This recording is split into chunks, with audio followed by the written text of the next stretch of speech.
Al, buddy, pal of Mm-hmm. mine. Yes. Did you know? It's your birthday! Wow. Stole my thunder. It's your birthday! It's my birthday. It's your birthday! I was going to do the It's your whole birthday. Usagi spiel when it's her birthday. He's like, today is my birthday. And then you're just like, it's your birthday. It's your birthday!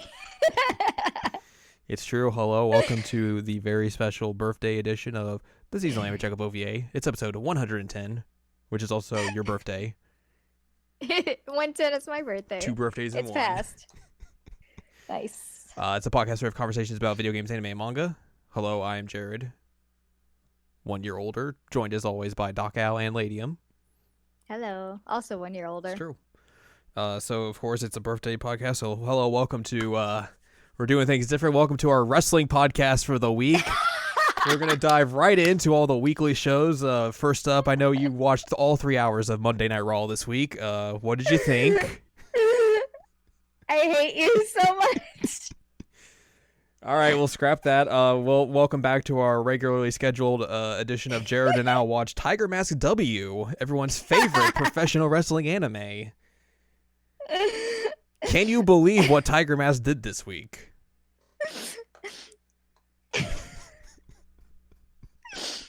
You know, I guess you did get me to do Dragon Ball, so like this wouldn't be out. Well, and Gundam, it wouldn't be out of the realm of possibility of like this happening. But that's not what's happening. I mean, it's a good show. But yes, it's not. That is not what's happening, unfortunately. God, I haven't done a wrestling podcast in like 4 years. Wow. I don't miss it. Mostly because I don't have to watch wrestling all that much anymore, and it's great.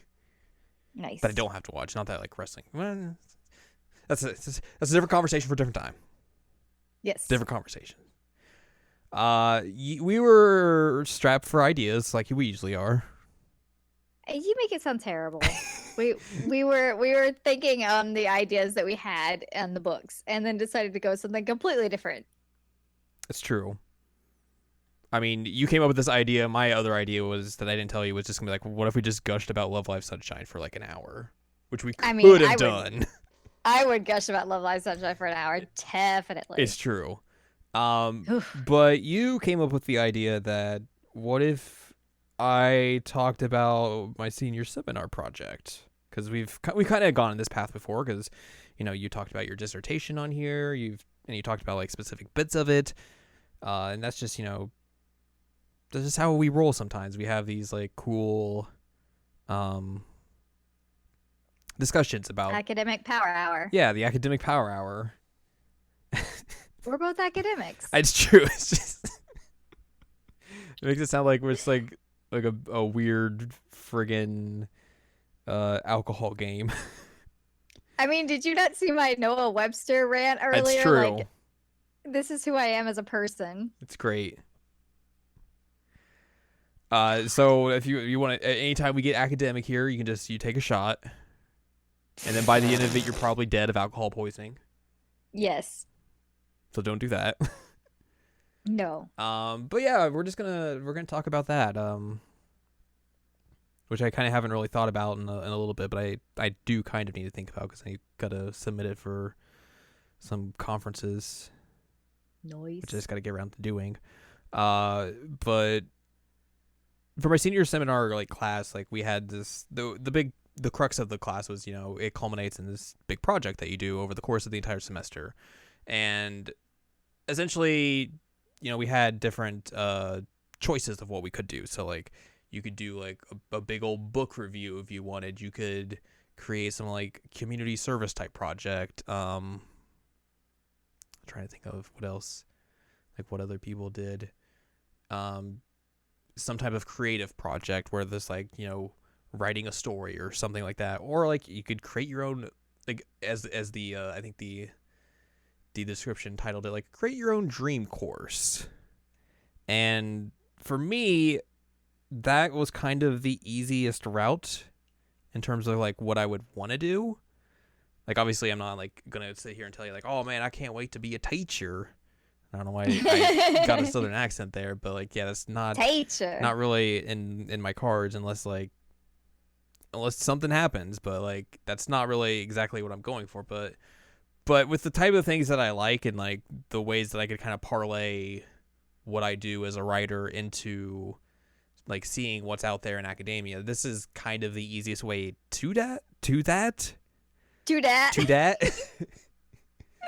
So I made a course about manga, and as somebody who has taught at a college level, I would take this course in a heartbeat. I definitely appreciate that, and I definitely heard from people who other people like in my class, like my professor, my advisor, like they're all like, yeah, sounds really good. Like if I would totally take this class, and it's really humbling and nice of them to say when, as I've talked about and literally just wrote about recently on Crunchyroll, like, I have imposter syndrome, so like I literally hate everything I do. So Same. I also hate everything I do.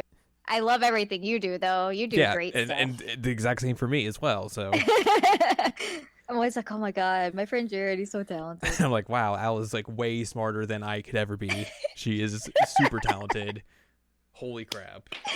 We're like bolstering each other up, like, yes, yes. We hate ourselves, but like, wow, look at this person. They're phenomenal. It's like that Will Smith Will Smith meme where he's like doing the hands, Mm-hmm. I forget who he's doing it to. That's It's like either his wife, isn't it? Oh, yeah. I think it's his wife, where he's like, look at my wife. I couldn't remember if it was his wife or like one of the kids. But he's been photoshopped into everything else to present like this thing. But anyway, that's us at each other. Like, look at this person. They're freaking phenomenal. Look how talented they are. Please appreciate them. It's true. Anyway, I would take your class. So like the idea for this kind of just came about because, I'd taken a bigger graphic novel class, like literally just like a study of graphic novels, and it was like a 400 level course, and in that we looked at like comic books, like just straight up graphic novels, and we briefly took a look at manga, and like the final paper I wrote in that class was about Sailor Moon, and that led me to like get a brief glimpse into like what's academia writing about in terms of manga. And the answer back in 16? Yeah, I guess that 17? 16, I think it was 16. That sounds about right. But the answer back then was like, there's some stuff. Like I was able to get by and have enough sources for that paper, but at the same time, there's not a lot, which isn't surprising in the slightest, because even if you look at graphic novels as a whole, like that's still a relatively new field in terms of looking at it through an academic lens. So like there's not a lot there, and going down into manga, which is like even more niche and more of a subcategory, like you would expect that there would be less there. Yeah. I mean, like that's how my research is that there's just not a whole lot yet. Right. So I get that. I get that feel of being in a desert.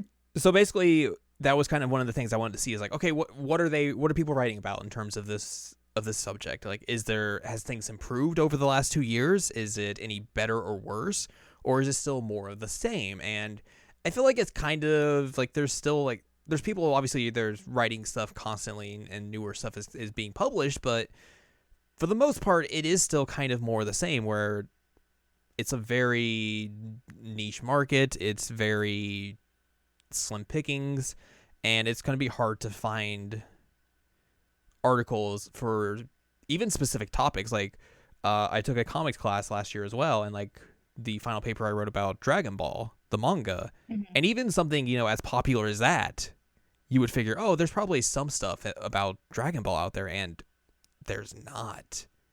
There's very little, which was very surprising to me. That's really surprising for me. Like it was tough to find stuff on that in terms of like in like looking through like journals and stuff. So So yeah, that was one of the big things that I wanted to look at in creating this course, and also just like the idea of teaching it, of teaching manga to students, and exactly figuring out, okay, like what would be stuff that would be necessary to teach, like what are the things that you would need to show people in terms of what this this subcategory of graphic novels is. Hmm. And considering as well, like, there really isn't a canon for manga in the same way that, like, there is for literature and all that sort of stuff. There's people on the internet who will tell you, oh, you need to read this and only this, or you need to read that and only that, and or maybe a mix of this and that, but like, they're no more of an authority than you and I are. Right.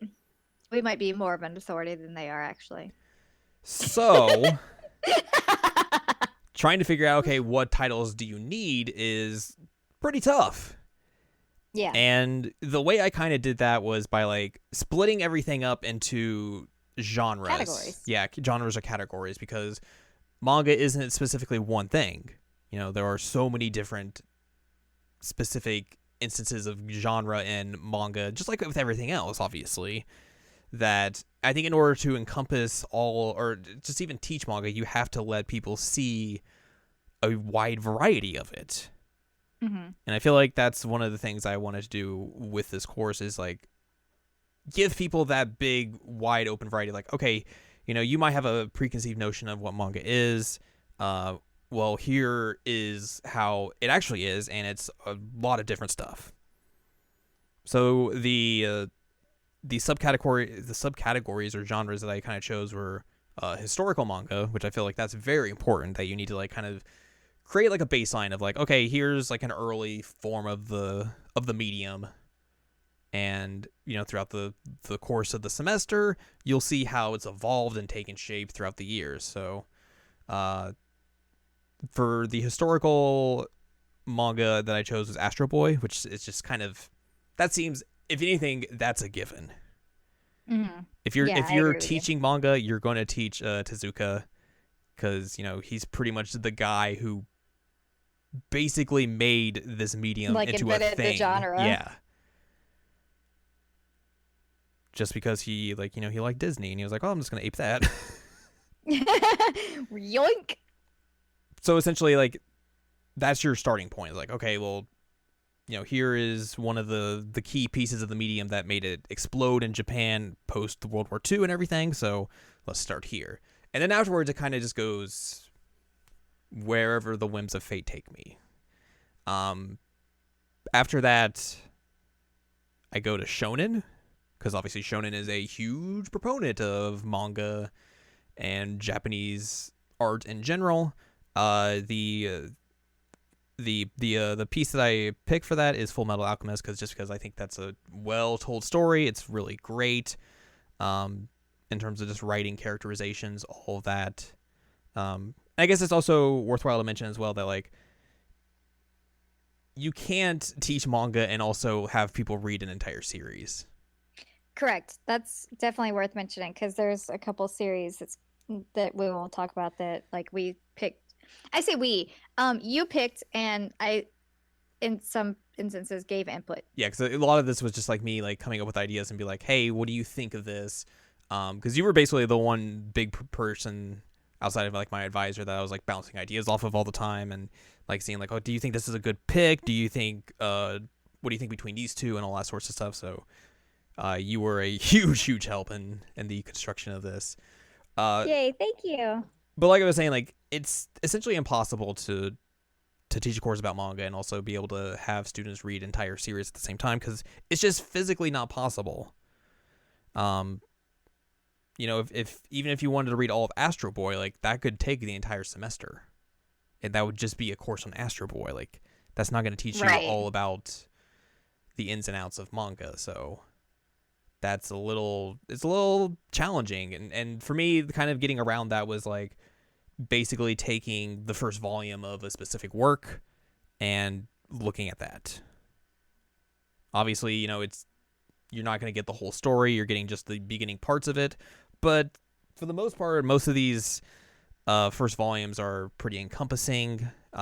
Some of them are newer editions, like this. The version of Full Metal Alchemist I'm using is like one that literally got released last year, and it's like a new and improved, updated version of the entire like of the manga. So like there's a little bit more I think in it, so it kind of helps in that regard as well.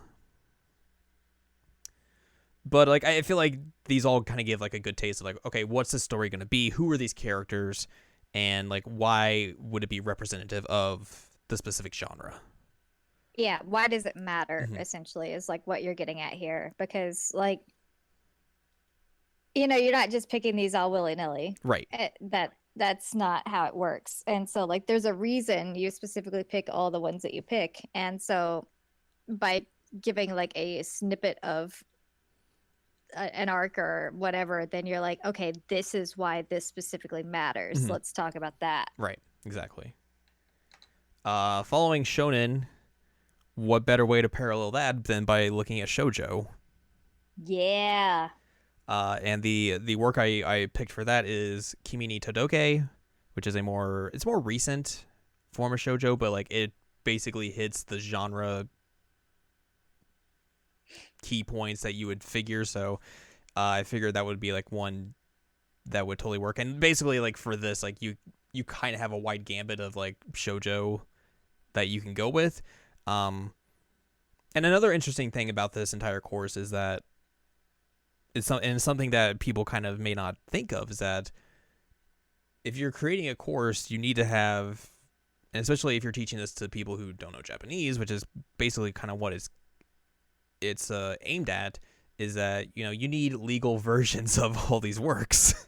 You need legal physical copies, and that can be kind of tricky because not everything gets translated and brought over here to be sold. So if there was something that I've read before and it was like, oh, maybe I want to pick this, but like it's not sold here, so how exactly do I go about doing that? And that kind of becomes problematic. So it's one of those things where like you would think it's like a no-brainer, but also is something that like maybe people aren't going to necessarily think about.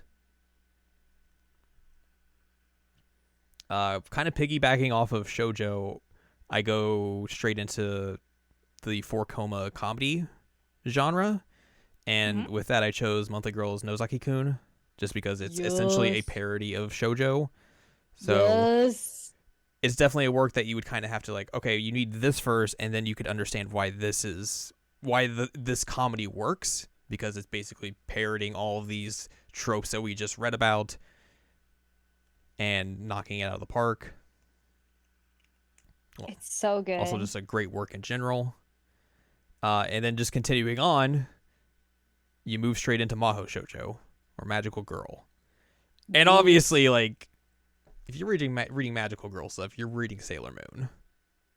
Yes. No ifs, ands, or buts about it. So this again is the new version of the Sailor Moon manga, the Eternal Edition, which is like bigger and packs in a little bit more of the manga in per volume. So like I think there's like a couple more chapters in this than compared to the 2011, 2012, 2013 release. So just a little bit more in that.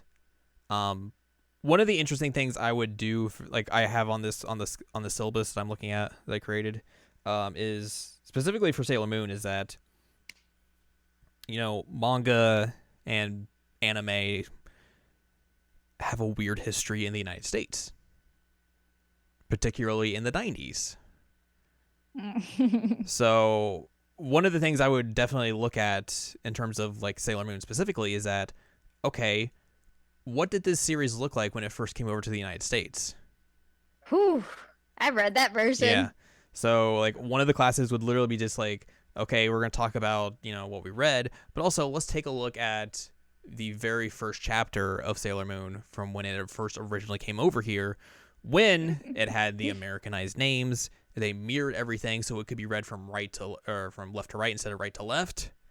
And just how that changes your expectations, how that changes what you think about this story and everything. So I think that's very important to like kind of contextualize some of the, not only the history of like just manga in Japan and everything, but like, what's the history of it over here?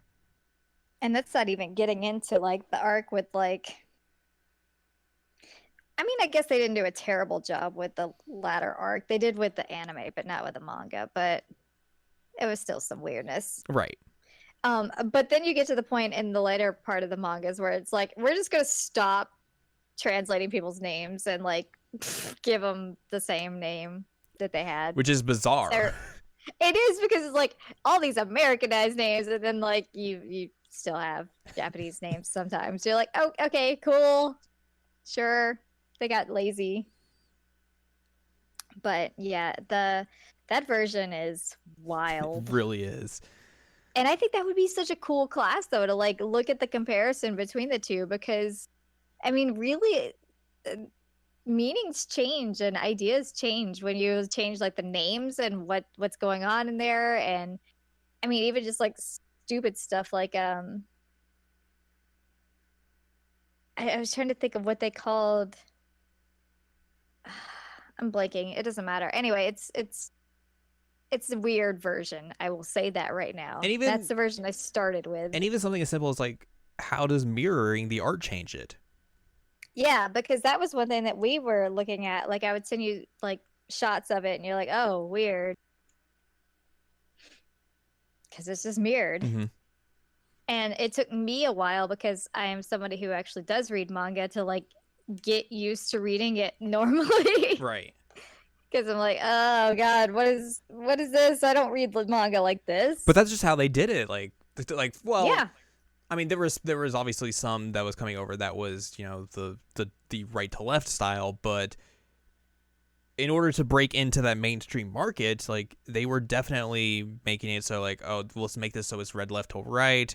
Let's Americanize these names to make it easier for people to come in and be able to read this. Like, I remember in that time period, like that late 90s, early 2000s time period, like finding, like, I don't know, like, I guess it would have been just specific chapters of the Dragon Ball manga that were remade into like comic book form, in terms of like made into like kind of comic book issue type, that format, and it was like, left to right, all that sorts of stuff. So there was a lot of just weird going down in that time period, in order to just like, we want this stuff is so popular, how can we introduce like this other format into it and make more money off of it, essentially.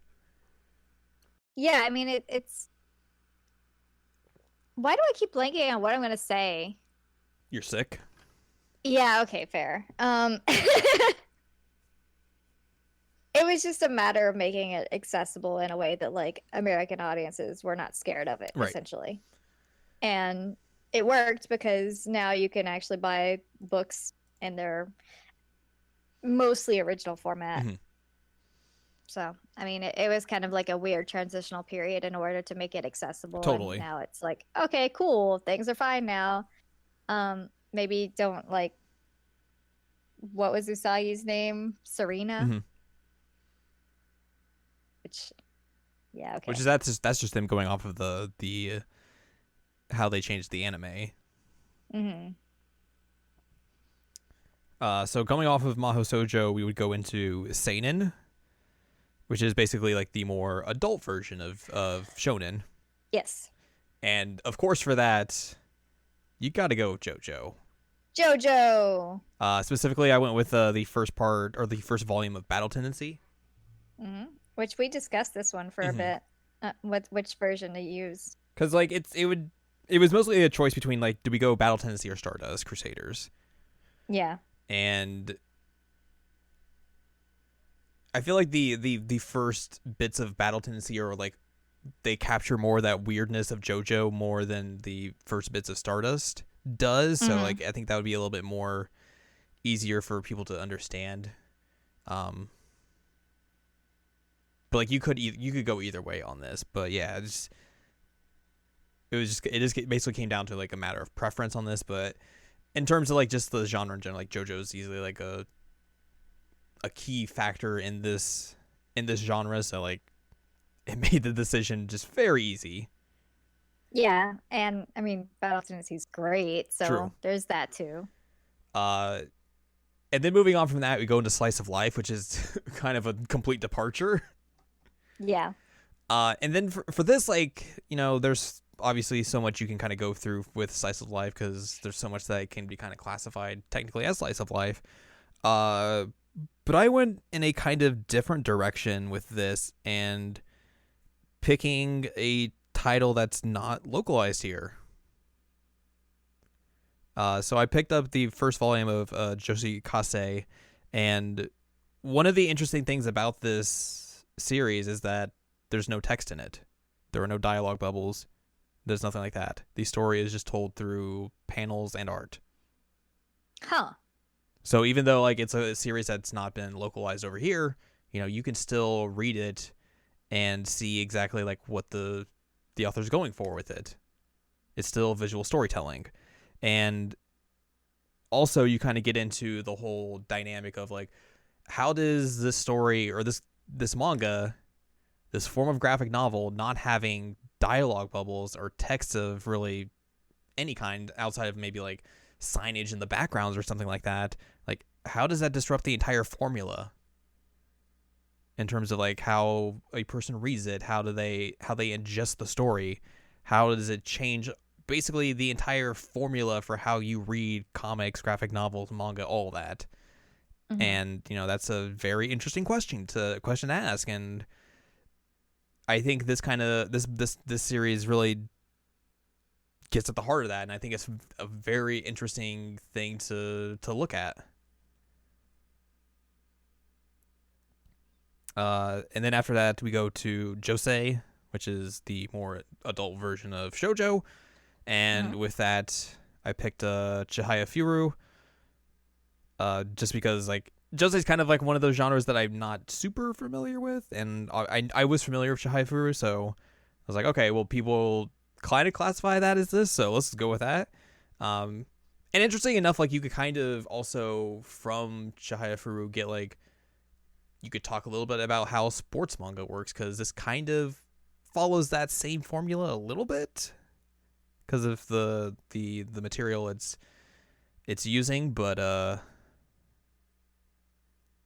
I guess especially because I don't have like sports manga as like a specific genre listed under here. And that's also another big important factor in the entirety of manga. After that, mecha, because it's me. And then I just picked the first volume of Mobile Suit Gundam: The Origin, which is the retelling of Mobile Suit Gundam, because it's gorgeous art and the story is real good. So, were you gonna say something? I just think it's hilarious that it was like Gundam. I mean, it's you. It makes sense. Yep. I'm like, yeah, okay, it's fine. I mean, I could have picked Gundam Wing. You could have. That first volume has the iconic envelope tearing scene in it. So. Oh my god. Why did you not pick that one? Because this is the better choice, honestly. Okay. That is iconic though. And then finally, like to round out the semester, you'd look at an adaptation. And I thought this was pretty important to like look at, just like see like, okay, how does Japan look at other forms of media? How do they adapt that into manga? And you've seen kind of recently a trend of these North American created versions of manga that are adaptations of literature. Yeah. Where they basically take the manga styling, the art and all that sort of stuff, and create these manga versions of classic works of literature, whether it's like Shakespeare or like Pride and Prejudice or things like that. The Bible. Sure. Yes. Remember when you spent like a few hours looking at the Bible in manga form, and it was ridiculous. Like Jesus was, I don't know. And like those were things that like I was thinking about. Were like, okay, well, I could use these, but at the same time, I wanted this to be more focused on like, okay, what is a Japanese creator thinking of like Shakespeare? And I found that in Requiem of the Rose King, which is like this, I guess almost shoujo-esque version of, I need to look it up. It's like Richard the Third and something. I forget what the other Shakespeare play is, but it's like the one that goes along with Richard the Third. Wikipedia can load. Henry the Sixth and Richard the Third. So it's based around those two plays, and it is a manga retelling of those two plays. Look at the art. Yeah. Oh my god. Yeah. Wow. Wow. Oh my god. It is really wild. And especially because like the author definitely takes liberties with the two plays where like the main character, which I think is it Richard? It might be. The author makes him androgynous. And also a lady. Which is not exactly how the play goes. Also a what? Yeah. A what? A lady. A lady? Yeah. Oh, okay. Yeah. All right. I mean, sure. Because like Cool. the opening bits are like, oh, they were like a demon and everything, and like there's this huge secret behind them. It's like, oh, they've been parading around as a dude, but that's not the case. And like I hadn't, yeah, kind of like I hadn't read either of these two plays, so like I didn't know if like that was actually a thing. And I was talking to my advisor who like literally studies Shakespeare, like that's his thing. I was like, is this a thing in those plays? He's like, nope, no, that's totally not. I was like, all right. It's like, so this manga interpretation says this, and you guys like, nope, abort. Oh, that's so funny. I mean, I did recommend it to him, so maybe he'll read it at some point. Oh my god, I hope he does. I just imagine like some academic in the English department like pulling out his Requiem of the Rose King copy. I mean, he's literally wrote an article about like Shakespeare manga, so. All right. And like he was telling me like because he was teaching another like graphic novel class, like he was like panning through one of the works he was gonna use for like a class, and like someone came in and was like, "You read comic books?" Why is the accent? I don't know, but that was like that was like their reaction. He was just like, "Yeah, teaching a class on it." Nice. So yeah, those are essentially like the key texts, text. the key main texts. There's also two other texts that I use, which are more kind of supplemental, but like working as well. One of them is literally just like a history text. It's called Manga 60 Years of Japanese Comics, and it kind of goes through like the history of the medium, all the genres, and gives you like a good baseline of like, okay, what's the popular works, like what do they do in them, and like a lot of it is just like here's just a page from one of these works, and let's talk about what it does. The other one is Manga in Theory and Practice: The Craft of Creating Manga by Hirohiko Araki, the creator of JoJo, which I thought was which I thought in general was just like a really good read in terms of like, okay, like what is a manga creator thinking when they're setting out to create something, and this is kind of a good little way to get into that mindset, and also, can help you better understand like, why would someone make the choices they're making when creating their work. Mm-hmm. Outside of those, there's also just a large list of supplemental material and secondary readings that would be read basically alongside a specific work. So basically, like when you read Astro Boy, you would read both of the works I just talked about. Like those would be when you'd read those. But once you get into the other stuff, like some of these are going to have like specific meaning attached to them. So like, oh, if it's like you're reading this work and then the supplemental is like, oh, this is about that work. Some of them though, because of course, not everything on this list is going to have academic writings about it, because either it's just like, too new, or B, people just aren't writing about it for whatever reason. So for Full Metal Alchemist, there's an article that I found way back when when I was doing the graphic novel class. It's called Full Metal Alchemy: The Monstrosity of Reading Words and Pictures in Shonen Manga. So obviously it's deeply tied to Full Metal Alchemist. So that's kind of like a no-brainer. The second one, though, is a little different, but also kind of fits in because Full Metal Alchemist is written by a woman. And this is titled Straddling the Line: How Female Authors Are Pushing the Boundaries of Gender Representation in Japanese Shonen Manga.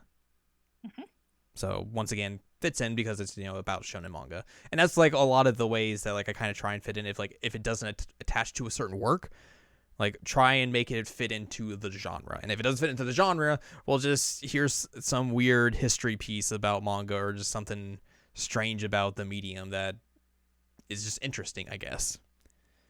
When we get to shoujo, neither the works or neither the supplemental material ties into Kimi no ni Todoke, so I just went with some more just traditional stuff about shoujo. So the first one is called Shoujo Manga, Girls Comics, A Mirror of Girls' Dreams.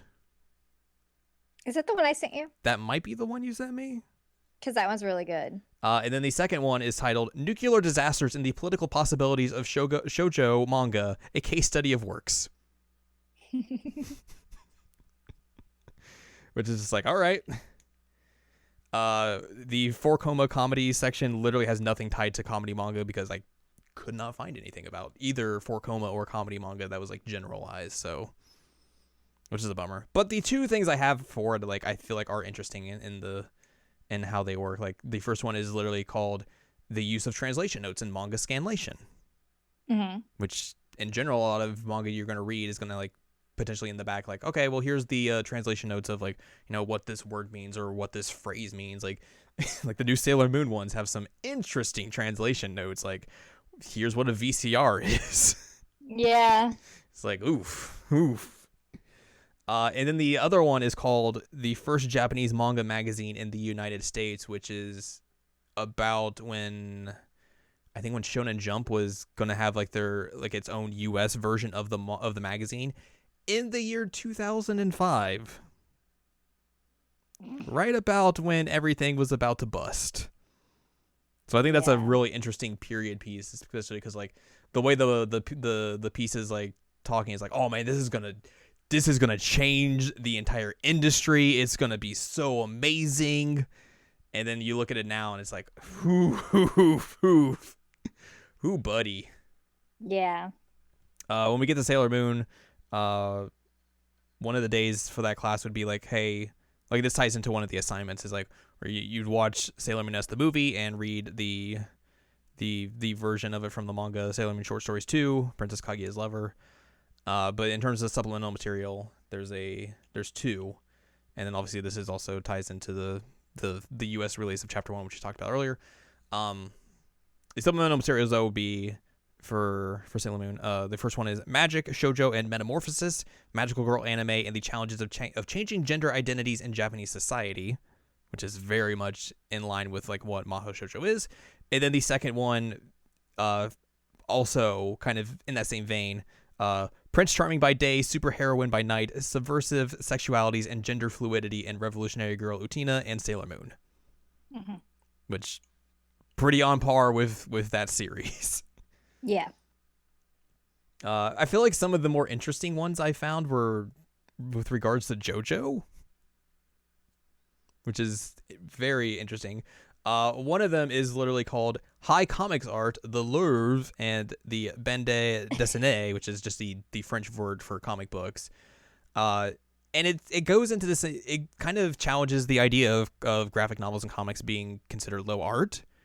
Because how can you consider these things to be low art when the creator of this work has literally had his character designs and character art up in the Louvre, or however you pronounce that, like hanging for an exhibition. The Louvre. The Louvre, yeah, sure. I take French. French is, I don't know French. You're able to pronounce it better. But yeah, is that how you pronounce it? Sure, whatever. That French place that's shaped like a pyramid. The French Museum. That one. But yeah, like it really challenges like the idea of like how can this be considered low art if we have creators that are having their works exhibited in these high class art museums. Like, is that really possible that we can still consider these to be low art? And then the second one is called David Bowie's influence on JoJo's Bizarre Adventure. And then the last one, unfortunately, doesn't tie into JoJo because basically those are the only real two I could find, unfortunately. The next one, though, is called Japanese Manga in Translation and American Graphic Novels, a preliminary examination of the collections in 44 academic libraries. You would also be not surprised to learn that Slice of Life does not have a lot of generalized work about it.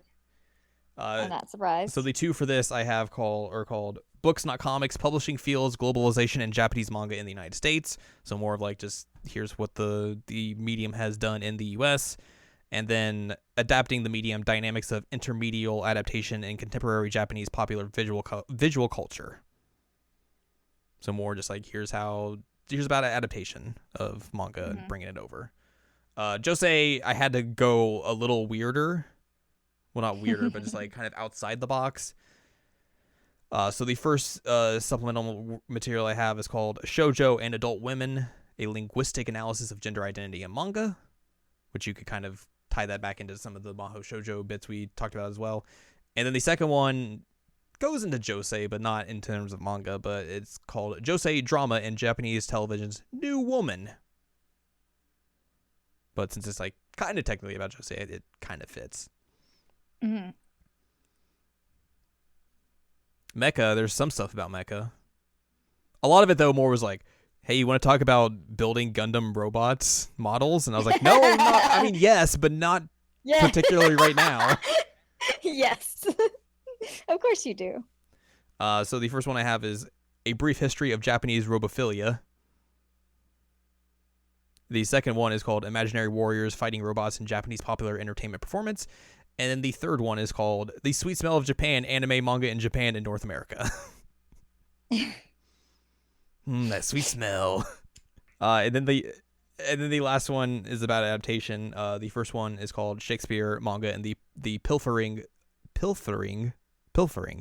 of Japan's Soft Power, which is the piece that my advisor did about Shakespeare manga. And then the second one is called Hello Shakitty Pier, which is like I think about like a bunch just like weird Shakespeare references in like Japanese media. And I think this is like wild. I think this is the piece that like references like some Otome that has Shakespeare references in it. Oh my god. Which is right up your alley. No kidding. Have I played that one? I don't think so. Oh. Tragic. So yeah, that's the syllabus of this course. And then nice. I don't think we talked about the main question of this course, which is literally the title of it. And it's called Is Manga Literature? Mm-hmm. That's the immediate question of the course, and something that, you know, would be what we challenge throughout the entirety of the course. And then like the subtitle is Critical Analysis of an Underdeveloped Medium. Which, let me say, it took us forever to figure out what to call this course. Titles are hard. Very hard. Titles are so hard, and so it's like a whole lot of back and forth of like, what about this title? What about this title? What about this title? What about this title? And like titles are hard, especially academic titles. That was like the hardest thing I think we had to do. Yeah, and like you freaking nailed it. That's a good title, and this course is so freaking baller. Like when I went to present this, like that was like the title of my presentation, and like one of the other teachers that was kind of like there sitting in like saw that and was like, nope. Oh, I'm like, I mean to be fair, he's not wrong, but it's also something that, hey, you know, with courses like this, with more examinations of the field, with more writings, you know, eventually, sure, why not? Why can't it be? Well, that's what I'm thinking. It's like, you know, for him to shut it down immediately without even putting any thought into it is kind of like closed-minded. But that's also academia and how they work. So. Yeah, true. Not surprised. I mean, if you look at like the history of the literary canon, like things come out of it, things go into it at various points in time. Like there's no reason to disbelieve that manga at some point in time is going to be considered literature. whether it's Mhm. just by its own merits and has its own canon by itself, or just becomes part of the canon itself for whatever reason. It's totally possible, and I think like part of that has to go down to like, you know, the way we classify it as like quote unquote low art right now. Like Mhm. eventually, you know, it could be seen as high art. I mean, it's kind of the same thing with like video game histories. People Mm-hmm. are like, "Oh, it's video games. Why would that be history?" And like, I don't know, man, because it freaking matters. Right, exactly. So, like, it's a huge industry, and it's an industry that has had a lot of impact on a bunch of different areas of culture. And I feel like manga's getting to that point too. So, like, you can't just ignore it just because it's popular culture or low art or whatever. Right. It's dumb. Academia is dumb. So essentially that's the class in general. Like, there's also like I had to make some assignments. So, like, there's an annotated bibliography that like looks at like generalized academic articles on manga. So something like that. The compare and contrast paper, which is like is the Sailor Moon movie. So looking at how the movie is, how the manga version of it is, you know, what's the differences between the two in terms of like how they adapted it from the manga to the anime, and all that sorts of stuff. So pretty self-explanatory. Compare and contrast paper is not that hard to figure out. And then finally, uh, a final paper, which is obviously what you would have in a class like this, because this is a 400 level class. It's not going to be easy in the slides because there's a lot of reading, but obviously manga isn't like super like you're reading maybe 200 pages, but it's not like 200 pages of like a literature text. But the final paper essentially would be, okay, you've had this entire semester to read all these different genres. Now it's time for you to go out into the wild world of manga, find a series that you want to write about, and argue whether or not it should be studied further, studied more or less than it already is, or quite possibly be like, hey, I don't think this is worthy of study in the slightest. Yeah, I mean, that's an option. Mm-hmm. Like, your academic. I swear words. Your academic guy who said no. uh, so yeah, that's basically the genesis or the main line of this entire paper is that like, hey, find a manga and then argue for its merit or against its merit. Mhm. Um, and I had to kind of like restrict this in a sense that like you can't go out all willy nilly and find whatever you want. A, because you know what we talked about earlier, like you might find something, but it's not legally available. Right. That could be a bit of a problem. So I created my own list, which I had your help with, in terms of like, here are different versions of or here are different manga that are out there that are legally available and fit into basically all of the genres that we have covered so far, and you could easily probably write about. Most of these are going to have different supplemental material that you'll be able to find. Some of them won't, but you could still be able to write about it. And then also I kind of like restricted as well of like, hey, don't go buy the entire series. Like that would be Yeah. ridiculous and kind of Don't silly. do that. And unless you like do this paper and realize that you really like it, then Right. you could do that on your own time. Like I even like say like, hey, if you want to cover like an arc, like a specific arc, and you know where it is in those books, go for it. Or if you're like, I don't really know, but I want to just like get like a more thorough sense of like what this series is, get up to 4 books. After that, no, that's a little bit much. But like 4 volumes would definitely give you a real good sense of exactly what this story is. So I think if you had that many, like you would be good to go. You would be set. But the works I chose, and obviously, like I said, I had help from you because it was a little tough trying to figure this out. Dragon Ball. Yeah, and I mean, it's kind of the same thing that we were talking about earlier, Right. and that like you have to think about like what works, what doesn't work, and like we had to come up with several titles, so Mhm. it was a team effort. So these are the ones I chose. Dragon Ball is a pretty obvious one. One Piece, Mhm. definitely one you don't want to buy all the series of. No, no, no, no, no. Hunter x Hunter, Inuyasha, Orange, Boys Over Flowers, The Rose Over Sails, Hold Revolutionary. on, hold on, hold on, hold on. Can we go back and talk about the fact that Boys Are Flowers, we were both sending it to each We other at the same were. time? I was like, "What do you think of this?" And then you sent me the same thing. I was like, "Wow, I am on this page right now." We're like, all right, well, I guess that's going on Yep. there.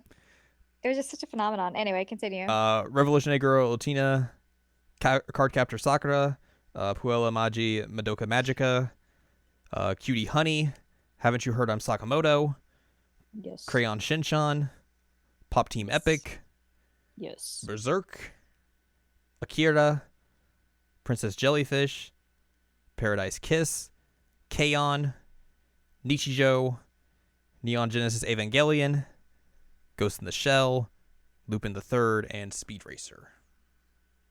Go Speed Racer, go. Like that's a long list, and this is the type of class that's not going to have that many people in it. Like 10 at max, maybe. It's like obviously that's more than enough for a class of this size. But yeah, like that would just be like a good way to like show, hey, I took this class, I saw through all these genres, I understand more about manga than maybe potentially I came in with, and now it's time to, which is essentially the key thing for a lot of English courses. It's like, you go through everything throughout the semester, and then by the end of it, you are more than capable enough to create your own personalized argument for or against something, and that's the key point of it. And I think like a class as well, like this would be interesting because you'd probably have people who come in and are like, yeah, I'm a fan of manga, I've read these works, yada yada yada. But also, because it's a 400 level course, you're gonna get people in there that are just like, hey, I need this for my degree. Yep. And I think those would be the more interesting cases of like seeing like, okay, well, here you're a person who has no experience with this medium in general. What are you going to get out of from this? Yeah, I think that would be a really interesting case to see like what somebody who has no idea about manga would come out of the class thinking, like what their argument would be. And even like I would be interested to see like what type they gravitate towards. Right. Like I'm just out of sheer curiosity. Which I think again would be just like personal preference and all that stuff. So.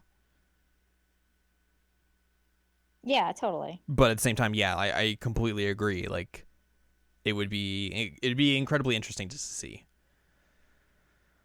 I just like knowing what people like. Yeah, of course.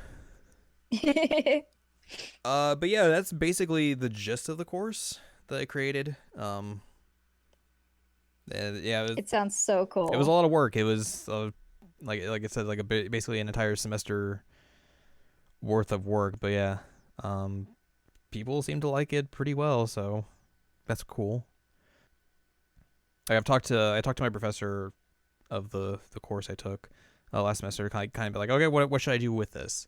And there was like the ideas like, okay, well, you could teach it. Obviously, you could go and talk about this at conferences.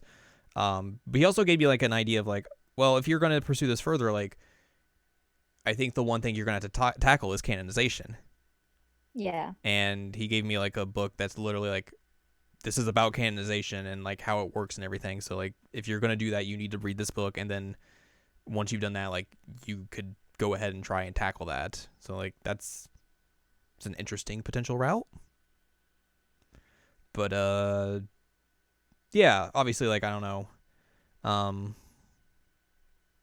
exactly what's going to happen with it or where it's all going to go, but it's cool to have options, and I was pretty proud and glad of like what the work I did. I'm really proud of you. I think you Thanks, did a buddy. fantastic job. Like, I really am. I was genuinely so proud of you because like you built this entire course that's so fascinating. And I mean, I know it was hard on you because it was a tough semester, but like you kicked its ass and you're like, you know what, this is mine. And I'm so proud. And like I hope that it doesn't just like end up nowhere, because like it's too good to just like fall into the Like abyss. But like I definitely want to do stuff with it. It's just figuring out exactly what. But yeah, and that's the hard part. Like, what do you want to be when you grow up? I don't know. I don't know what I want to be when I grow up. I want to be Al when I grow up. Oh man, I had somebody tell me that, and it just made me want to cry. It was so sweet. It's like the sweetest thing somebody's ever said to me. Oh man. But yeah, I was incredibly proud of you, and I think this is such a cool idea for a class. I wish I was teaching this class, but Well, I have all the I'm a, material histo- if you ever needed to. I'm a historian, not an English person. I mean, it's not that much different. It's really not. I mean, like I was talking about linguistics and history earlier when I was ranting about Noah Webster. There you go. As you do. And like, look at this. Casually. Like, this is a class that teaches the history of manga at points. Yeah, you're right. You're very, very right. Um, The humanities. it's so cool though. It's such a cool idea. Thanks, buddy. Uh-huh. No problem. Loki, would you take it? Good answer. Well, all right. Let's get back into the wrestling portion of this podcast. Happy birthday, Jared. Wrestling. Time to talk about what happened at Wrestle Kingdom this year. Man, the Tokyo Dome was live and loud. Isn't like one of the like Western wrestlers like retiring? Did I make that up? I I saw that one of them was like in a crazy like Wen Wing costume. Oh yeah. Yeah, One of them that dressed guy. up as the main character from Deltarune, the Undertale sequel, and had like Toby Fox make a video about his storyline that they played at the event. I hate everything. Just burn it all down, start over. The man with the finisher known as the One-Winged Angel. Oh my god, wow. Anyway, I did see that. So that's a thing. That's a different conversation. I mean, it turns out that one of my coworkers is also really into Japanese wrestling, so apparently it just never goes away. You sometimes just stay up until 7 a.m. watching wrestling sometimes. Hey, that's way earlier than it was last year when it was like 8:30 in when it ended. Whew. I'd rather watch Love Live. I mean, I watched that Tokyo Dome Aqua performance, and I watched the Tokyo Dome wrestling show, and I think the Tokyo Dome Aqua performance was a little bit more livelier. I mean, when that pop when Saint Snow came out, like, Oh man, man. you're not gonna see a bigger pop in any entertainment other than that. Like, that was insane. Wow. Yeah, that's our podcast. That's what we do. That's what we That's do. what we do. It's my birthday. It's your birthday. Everybody say happy birthday, Jared. Yay. Yay. I'm old. Excuse you. I feel old. Excuse you. I've only got 4 hours of sleep. I feel old. I slept more because I was sick. I know, but I'm jealous. Still excuse you. I'm sorry. I am older than you. Barely. Barely older than you, but yes, older than you. So if you are calling yourself old, then you are by proxy calling me old. You're young. Just saying. You're young, I'm old. You're the grizzly old man. Time who lives is in the a cave. construct, and I will take it whatever way I want. You're not wrong. You are not wrong. All right. I like it. I like it. Oh my god. Time is a construct and Jared is old and Al is not. There you go. That's all you need. All right. Yep. That's the podcast. We're done. Well. This has been fun though. Yeah. I'm glad that we got to talk about your academic funsies. Academic funsies. Well, because I mean, we've talked about mine, and we haven't really talked about yours. Well, like And in this was general, such I a don't think you cool put project. academic and funsies together. Oh, okay. Well, fair. You usually don't, but I'm Al, and that's just what I do, It's true. apparently. The good old Al way. Teehee. So yeah, that's gonna do it for our show this week.